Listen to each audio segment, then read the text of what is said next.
Welcome to the sand dunes. I learned a lot today. You ready?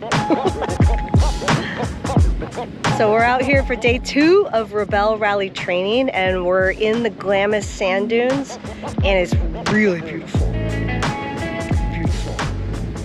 And there are a couple skills that we're learning today. One is just understanding how sand dunes work and how they're created, and then learning how to descend them and then go up them and get stuck on them and, you know, dig yourself out in case something happens.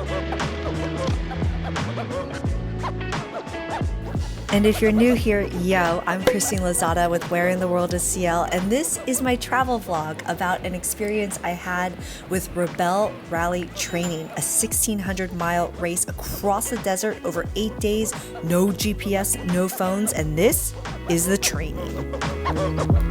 One of the things that we had to do that was interesting is like deflate the tires significantly.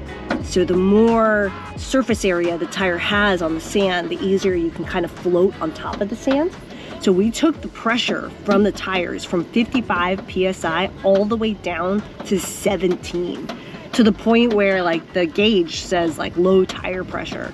And that's helping us to be able to drive out here in the sand with significantly more control. One of the things all the cars have that's really important in the dunes are these flags, and the flags basically, you know, make you more seen in the dunes, because one of the biggest dangers out here is other people who could potentially be coming over a dune not knowing you're on the other side. That's red wine on ice because it's been sitting in my tent all day, and now it's like that red wine is like boiling hot. And this beer is open because Sarah wanted to take her vitamins but needed something to wash them down with. Probably ready in 20 minutes.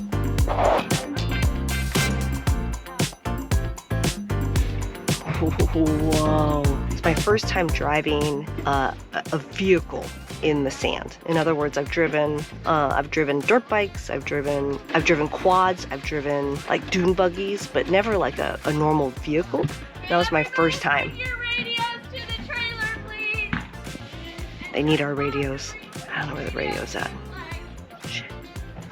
So we're in the dunes all day today, and like we started off with like the baby dunes, basically like the equivalent of doing like the bunny slopes before you moved up to like the diamonds and stuff.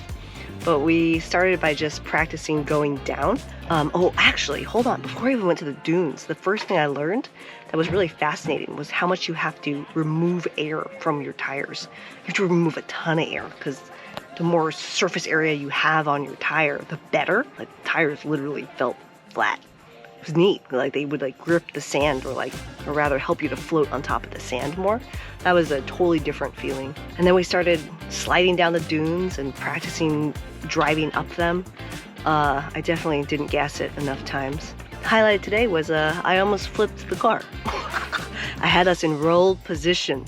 That's not a good position to be in. But we were doing something called rainbows, which is you go up the side of the dune and come back down. And I didn't gun it hard enough. And also, Sarah helped me to shift gears, but then when I tried to shift it, I shifted it into the wrong direction. Anyway, it didn't go very well. But we had lunch in the field. Bag full of utensils. Ooh, I'm hungry. After the dunes, time for lunch. So we set up camp somewhere, I don't know where. But I will know where later, because, you know, learning that navigation, weapons of mass destruction. Yeah.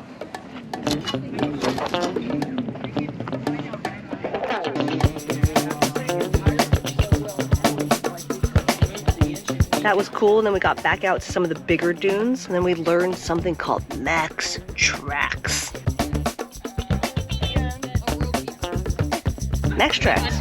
Max is your friend. Max will give you tracks to help you get out of situations. And so I did some digging with Max tracks to learn how to get the car out of certain situations, like a car stuck in the dunes, for example. And then we did some more driving, just tons of driving. It was hot today. It was like 100 degrees. I was just trying to chug as much water as possible. I've been drinking so much liquid IV. Today's flavor, sea berry. It's literally lifesaver out here. And I mean, I chug so much water that I pee so much that I don't even try to find a bush anymore. I literally just go behind the car and just hope no one's really watching or flying drones around me. But it's just so hot out here. One of like the biggest dangers, aside from getting into rolling position with your car, is dehydration. It's just so hot. Both days, like I've gotten terrible headaches. It's not enough water. I even feel it right now. My throat is parched. You can probably hear it in my voice. But tonight I'm drinking wine. My 100-degree wine. But a really awesome day 2 in the books. And tomorrow will be a little bit more classroom time. So I'm excited for that.